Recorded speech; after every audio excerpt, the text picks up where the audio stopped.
সবাইকে শুভরাত্রি। নারী কিসে আটকায়, সেই বিষয়টা নিয়ে যখন চটকদার কথা হচ্ছে সারা বাংলাদেশে, তখন আমি যে এই যে পান চিবিয়ে চিবিয়ে পুরুষ কিসে আটকায় সেটা নিয়ে কথা বলছি। এটা নিঃসন্দেহে আমার মনে হয় অনেকে ভাবতে পারেন যে পুরুষ সমাজের প্রতি আমার একটা বিদ্বেষ আছে। সত্যি বলতে আমি পুরুষ সমাজের প্রতিও আমার কোনো বিদ্বেষ নেই, নারী সমাজের প্রতিও আমার বিদ্বেষ নেই। তবে প্রশ্ন একটাই যে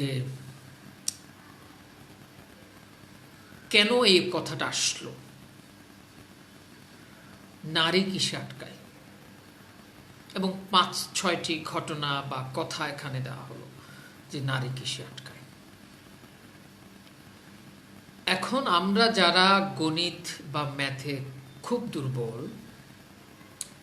তাদের জন্য তো বিষয়টা বোঝাটা খুব সহজ যে শত বছর, হাজার বছর বা লক্ষ বছর ধরে পুরুষরা যে নারীর কিছুতে আটকায়নি, এক নারীকে রেখে বহু বিবাহ করেছে, নিজের প্রিয়তমা স্ত্রীকে ফেলে চলে গিয়েছে, এক নারীকে রেখে বহু বিবাহ করার পক্ষে আইনি সনদ জারি করেছে, তখন তাদেরকে তো তারা কিসে আটকে ছিল? তারা কি আটকে ছিল না? তো তাহলে এখন যারা গণিতটা ভালো বোঝেন, যারা আমার চেয়েও উর্বর মস্তিষ্কের মানুষ, তাদের কাছে প্রশ্ন,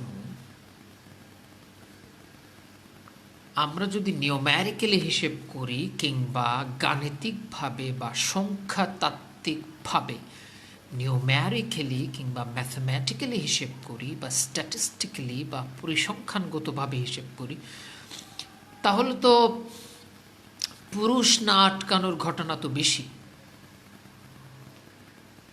নারী না আটকানোর ঘটনার চেয়ে পুরুষ না আটকানোর ঘটনা কিন্তু বেশি। আচ্ছা, আপনারা কেউ কি বুকে হাত দিয়ে বলতে পারবেন যে আপনাদের দাদিরা, আপনাদের মায়েরা, আপনাদের পরদাদিরা তাদের স্বামীর কাছ থেকে, আপনাদের পরদাদার কাছ থেকে, পরদাদার কাছ থেকে, আপনাদের বাবার কাছ থেকে বেধড়ক পিটুনি খায়নি বাংলাদেশ এলাকায়? মানে কেউ কি বুকে হাত দিয়ে বলতে পারবেন? না তো। ফিজিক্যাল টর্চার, ছেলে সন্তান না হলে মেন্টাল টর্চার, ডাউরি অর্থাৎ ডাউরির বাংলা কি, ওই যে বিয়ের সময় যে টাকাটা দেয়, যৌতুক দিতে না পারলে বেধড়ক প্রহার, দ্বিতীয় বিয়ে করতে না দিলে বেধড়ক প্রহার, অসুস্থ হলে মায়ের, সব দিকে তো মায়ের। তো এতগুলো টর্চারের পরেও কিন্তু আপনাদের পরদাদিরা, মানে আমাদের পরদাদিরা, আমাদের দাদিরা, আমাদের মারা আমাদের বাবাদেরকে ছেড়ে যাননি তো। বরঞ্চ এত কিছুর পরও আমাদেরই পরদাদারা, আমাদেরই দাদারা, আমাদেরই বাবারা এক নাম্বার, এক বিয়ে ব্যতীত আরো 4টা বিয়ে করার জন্য আইন পাশ করে নিয়েছেন, স্বর্গীয় আইন, ঐশ্বরিক আইন। আবার এক প্রথম বউয়ের ছদ্মবেশী অনুমতি সাপেক্ষে দ্বিতীয় বউ গ্রহণ করার পক্ষেও কিন্তু আবার রাষ্ট্রীয় আইন করেছেন এই গণতান্ত্রিক যুগে। কেন? ওই যে আপনারা আটকাননি তো, এক নারীতে আপনারা আটকেছেন, আটকেননি তো। তাহলে আজকে কোন যুক্তিতে নারীরা কিসে আটকায় মানে ভেটকিয়ে ভেটকিয়ে বলতেছেন আপনারা? আমার মনে হয় পুরুষ জাতি হিসেবে আমাদের কিছুটা হলেও কমন সেন্স থাকার দরকার আছে। না হলে আমার মনে হয় আমরা একটা ভুল পথে যাচ্ছি। আজকে যে সুযোগটা কাজে লাগানো হচ্ছে নারীর কিসে আটকায়, এটা সত্যিকার অর্থে আমি এটাকে সামাজিক দৃষ্টিকোণ থেকে দেখছি না। আমি এটাকে একটা নারীদেরকে ডিমিন করা, অপমান করা, ছোট করা, নারী অধিকার লঙ্ঘন করা এবং নারী অধিকার লঙ্ঘনকে মহিমান্বিত করার একটা সুযোগ হিসেবে পুরুষতান্ত্রিক সমাজের প্রতিভূরা কাজে লাগানোর চেষ্টা করছে এবং ভবিষ্যতে লাগাতে পারে বলে এটাকে আমি একটা বড় একটা সামাজিক ষড়যন্ত্র, যেটার একটা রাষ্ট্রীয়, যেটার একটা বৃহদাকার রূপ দেওয়ার চেষ্টা চলছে বলে আমি মনে করছি। এবং আমার ক্ষেত্রে যা হয়, যেখানেই অধিকার লঙ্ঘনের সুযোগ সৃষ্টি হয় সেখানেই আমি ষড়যন্ত্রের গন্ধ খুঁজে পাই এবং আমি মনে করি এই ষড়যন্ত্রের গন্ধ খুঁজে পাওয়াটা সত্যি গুরুত্বপূর্ণ।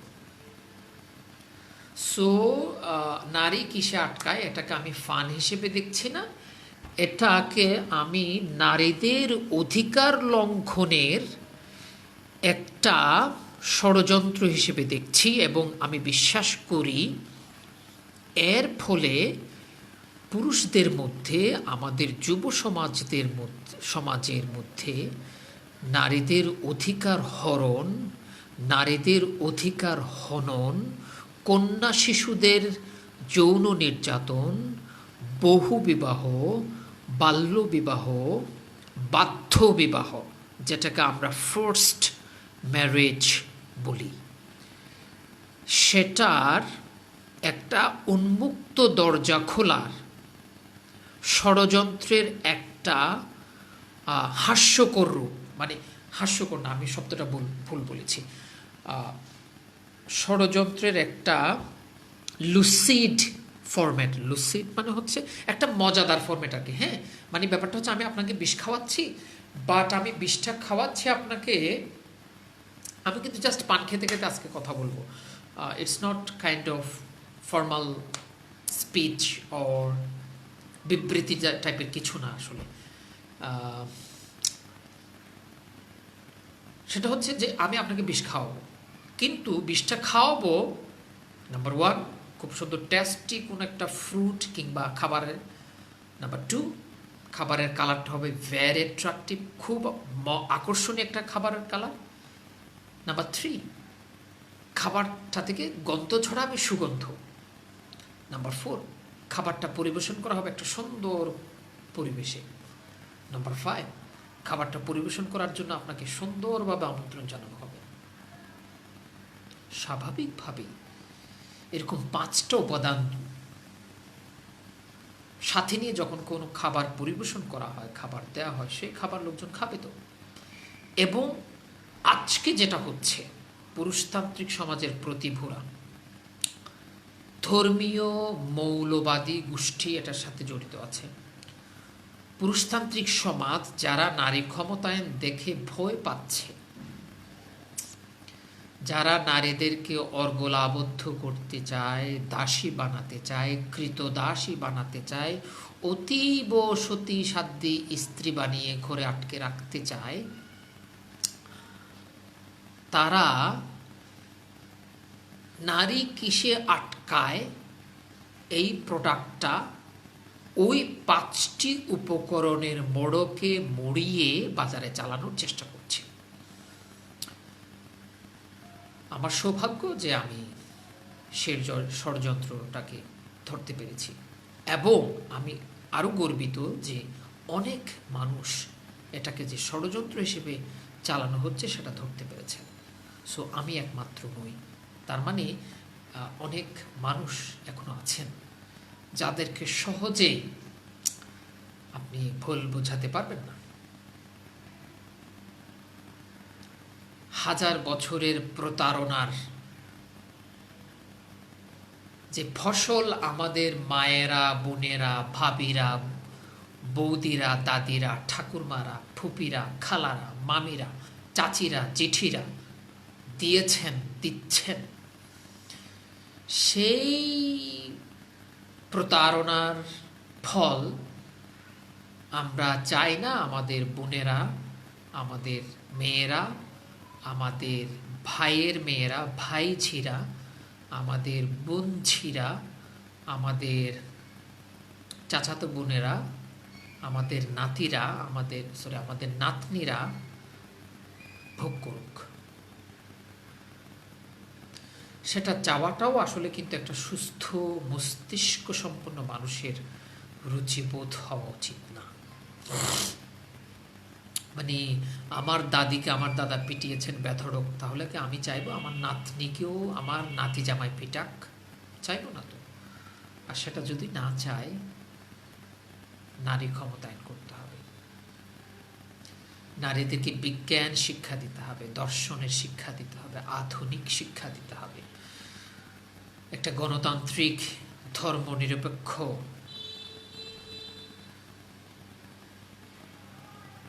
রাষ্ট্র প্রতিষ্ঠা করতে হবে, নারীদেরকে অধিকার দিতে হবে শতভাগ, শর্ত সাপেক্ষ অধিকার নয় যে নারী তুমি স্কুলে যেতে পারবে, তবে আমার ওই বিখ্যাত ধর্মের নীতি মেনে। তুমি চাকরি করতে পারবে, তবে আমার সেই পুরনো ধর্মের নিয়ম মেনে। তুমি ক্যাপ্টেন হতে পারো জাহাজের, তবে আমার সেই বিখ্যাত প্রাচীন নষ্ট পচা ধর্মের নিয়ম মেনে। সেই শর্ত সাপেক্ষে অধিকার নয়।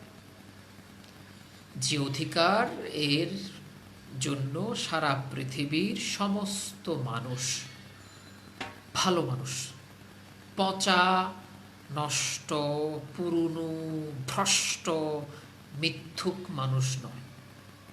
সারা পৃথিবীর ভালো মানুষরা যে সিদ্ধান্তগুলো নিয়েছে, যে অধিকারগুলোর কথা বলেছে, সে অধিকারগুলোর কথা বলতে হবে, সেই অধিকারগুলো ফিরিয়ে দেওয়ার কথা ভাবতে হবে। তবেই আপনার প্রিয় কন্যা তার স্বামীর হাতে আর অত্যাচারিত হবে না, আপনার মায়ের মতো, আপনার দাদির মতো, আপনার পরদাদির মতো। আপনার সে আদরের নাতনি আর অত্যাচারিত হবে না আপনার নাত জামাইয়ের হাতে। আপনি যদি চান আপনার ভাইঝি যে আপনাকে চাচা বলে কোলে ওঠে, আপনার কপালে চুমু খায়, আপনাকে বলে চাচ্চু তোমার জ্বর, তুমি ওষুধ খাও, এখনই ওষুধ খাও, ওষুধ না খেলে তোমাকে ঘুমোতে দেব না, মাইট দেব, সেই আদরের ভাইঝি কিংবা বোনঝি যদি আপনি দেখতে চান সে নিরাপদ, তাহলে তার অধিকার ফিরিয়ে দিন। নারী অধিকার, যে অধিকারের কথা লেখা আছে বাংলাদেশের সংবিধানে, যে অধিকারের কথা লেখা আছে আন্তর্জাতিক সার্বজনীন মানবাধিকার সনদে, যে অধিকারের কথা লেখা আছে শিশু সনদে, যে অধিকারের কথা লেখা আছে সিডও সনদে, যে অধিকারের কথা লেখা আছে ইউএনসিআরপিটিতে, সে অধিকারগুলো নিশ্চিত করেন। আপনার কন্যা যে আপনাকে ভালোবেসে ওষুধ খাওয়ার কথা মনে করিয়ে দেয়, আপনার ভাইঝি যে আপনাকে বলে চাচ্চু আজকে তুমি বের হবে না, আজকে বেশি বৃষ্টি হচ্ছে, চাকরিতে যেতে হবে না, তোমার জ্বর উঠবে, সেই ভাইঝি বা বোনঝি আপনার নাতনি যাকে আপনি জীবনের চেয়েও বেশি ভালোবাসেন, তাকে বাঁচানোর একমাত্র উপায় বিজ্ঞান শিক্ষা, প্রযুক্তির শিক্ষা, আধুনিক শিক্ষা, গণতান্ত্রিক শিক্ষা, তার সমস্ত মানবাধিকার নিশ্চিত করা। সেগুলো নিশ্চিত করবেন, তারা হেসে খেলে পৃথিবীতে ঘুরে বেড়াবে, সুখে থাকবে, শান্তিতে থাকবে, সমৃদ্ধিতে থাকবে। অন্তত মায়ের খেতে হবে না ভাই, হাত কেটে ফেলবে না, চামড়া পুড়িয়ে দেবে না, রাতের 3টা বাজে মেরে মেরে ঘর থেকে বার করে দেবে না, পুত্র সন্তান জন্ম না দিতে পারার কারণে তালাক দেবে না, নিরাপদ থাকবে। সো নারী কিসে আটকায়? পুরুষ যেহেতু কিছুতেই আটকায় না, তাই নারীরও কিছুতে আটকানো উচিত না। তোমরা আটকাওনি তো গত 1000 বছর ধরে, কিছুতেই আটকাওনি। সো নারী কেন আটকাবে? কেন? সেও তো মানুষ। মানে তুমি পুরুষ, তুমি কোন সুপার হিউম্যান হয়ে গেছো যে তুমি কিছুতে আটকাবা না, নারীকে শুধু আটকে থাকতে হবে? হোয়াই? নারী কি না করছে, কি না করছে বল। আমি as a professional project manager আমি দেখেছি, আমি যখন আমার স্টাফ ম্যানেজ করেছি, যে আমার যে পুরুষ সহকর্মী তাকে যখন আমি 17টা অ্যাক্টিভিটি দিয়েছি, আমার নারী সহকর্মী তাকে 17টা অ্যাক্টিভিটি দিয়েছি, আমি দেখেছি দুজনই তো কাজ করছে। সো নারী পুরুষ, yes there are some biological things, কিছু জৈবিক ব্যাপার আছে। একজন পুরুষের যেমন পুরুষের জৈবিক ব্যাপার থাকবে, একজন নারীর নারীগত জৈবিক ব্যাপার থাকবে। আর এই জৈবিক ব্যাপার থাকাটা তো ভাই ব্যর্থতা নয়। একজন মানুষের ডায়াবেটিস রোগ আছে, সেটা কি তার ব্যর্থতা? নো, এটা তার ডায়াবেটিস রোগ, it has some requirements, but it doesn't mean that she is inferior, মানে সে নিচু মানের। নো, সে মানবত্ব হারিয়েছে, সে মানুষ নয়, আর সে আমার সমান নয়। এটা মানসিক সমস্যা, এটা আপনাদের মানসিক সমস্যা, আমাদের মানসিক সমস্যা। যারা আমরা ভাবছি যে পুরুষ বলে কিছুতেই আটকাবে না, নারী বলে সব কিছুতে তাকে আটকে থাকতে হবে। What is this? এটা বুলশিট, এটা সম্পূর্ণ একটা বগাস আইডিয়া। এই আইডিয়া থেকে আমাদেরকে পুরুষ থেকে বার হতে হবে। এই আইডিয়া আমাদের ব্রেন থেকে এটা যখন মুছে বাদ দিয়ে দেব, ব্রেনটা পরিষ্কার হবে এবং আমরা সঠিকভাবে ভাবতে পারবো যে নারীর কিছুতেই আটকানোর দরকার নেই, যেমন পুরুষও কিছুতে আটকায়নি, কারো কিছুতে আটকানোর দরকার নেই।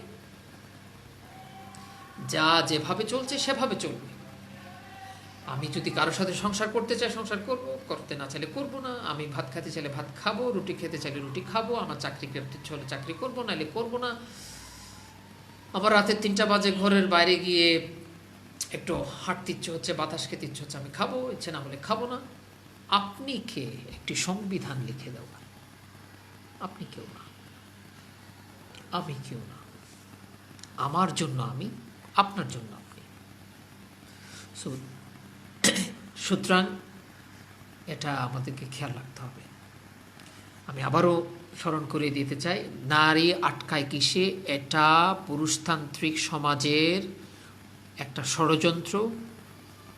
পুরুষ কিছুতেই আটকায়নি, নারীরও কিছুতে আটকানোর দরকার নেই।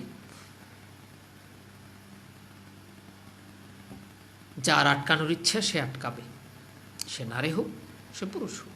যার আটকানোর ইচ্ছা না সে আটকাবে না, সে নারী হোক পুরুষ হোক। তুমি পুরুষ বলে তোমাকে কেন ব্ল্যাঙ্ক সার্টিফিকেট দিতে হবে? ব্ল্যাঙ্ক চেক, একটা খালি চেক কেন দিতে হবে? কোথাও না আটকানোর চেক, 4টা বিয়ে করার চেক, যৌতুক চাওয়ার চেক, নারী সন্তান কন্যা সন্তান পুরুষ সন্তান হওয়ার জন্য তুমি দায়ী বেটা, কিন্তু সেটার জন্য বউকে পিটানোর চেক, ও ডাউরি নেওয়ার জন্য 3000 বৈরাত খাওয়ার জন্য চেক। ওই ব্ল্যাঙ্ক চেক তোমাকে দিতে হবে কেন? তোমার এমন কি আছে যে বিশেষ কেউ প্রত্যঙ্গ ছাড়া? সেই বিশেষ প্রত্যঙ্গ তো নারীরও আছে, এবং নিঃসন্দেহে একটি প্রত্যঙ্গ একভাবে কাজ করে, তাই না? আমি মুস রেখেছি, অনেক পুরুষও তো মুস রাখে না। তো আমি মুস রেখেছি বা গোফ রেখেছি বলে কি আমি একদম সুপার হিউম্যান হয়ে গেছি? না তো। আরেকজন মুস রাখে না বলে কি সে একদম ইনফেরিয়ার হিউম্যান হয়ে গেছে, মানে ছোট লোক হয়ে গেছে? আমি মুস রেখেছি বলে কি আমি কি একদম বড় লোক হয়ে গেছি? না। ঠিক তেমনি ভাবে আমার একটি বিশেষ প্রত্যঙ্গ আছে বলে কি আমি একদম সুপার হিউম্যান হয়ে গেছি? না, তারও তো একটি প্রত্যঙ্গ আছে, সেজন্য কি সে ছোট লোক হয়ে গেছে? না, না। আমাদেরকে, আমার মনে হয় আমরা যারা পুরুষ রয়েছে আমাদের সত্যি আমাদের ভাবনার জগৎটা একটু রিফ্রেশ করা দরকার। কারণ হচ্ছে আমাদের ব্রেনটা একটু রিস্টার্ট করা দরকার। রিস্টার্ট না করলে আমরা যে ভুলগুলো করে এসেছি হাজার বছর ধরে আমাদের বাপদাদারা করেছেন, সেই ভুলগুলো আমরা করেই যাব এবং আসলে সেটা চলতে দেওয়া ঠিক না। কারণ পুরুষ হিসেবে আমাদের এটা ভাবা উচিত যে নারীরা কি ভাবছে, আমরা কেন ভয় পাচ্ছি নারীদের অধিকার দিতে, প্রবলেমটা কোথায়? তার মানে কি আমরা নিজেরাই ছোট লোক? সত্যি তো ছোট লোকই তো ভয় পায়, বড় লোক তো ভয় পাওয়ার কথা না। সো শেষ কথা, পুরুষরা যেমন কিছুতেই আটকায়নি, নারীরাও কিছুতে আটকাবে না। দরকার নেই আটকানো। যার যেখানে ইচ্ছা, যেভাবে ইচ্ছা, যখন ইচ্ছা, যার সাথে ইচ্ছা, সে সেভাবেই থাকুক। স্বাধীনতার জয় হোক, নারী অধিকারের জয় হোক, মানবাধিকারের জয় হোক। জগতের সকল কন্যা শিশু নিরাপদ থাকুক, সুন্দর থাকুক, হাসুক, খেলুক, ঘুরে বেড়াক, উড়ে বেড়াক মানুষের মতো, নারীর মতো। সবার উপরে মানুষ সত্য, তাহার উপরে নাই। সবাই ভালো থাকুন, সুস্থ থাকুন, সুন্দর থাকুন, সুবুদ্ধি সম্পন্ন থাকুন। শুভরাত্রি।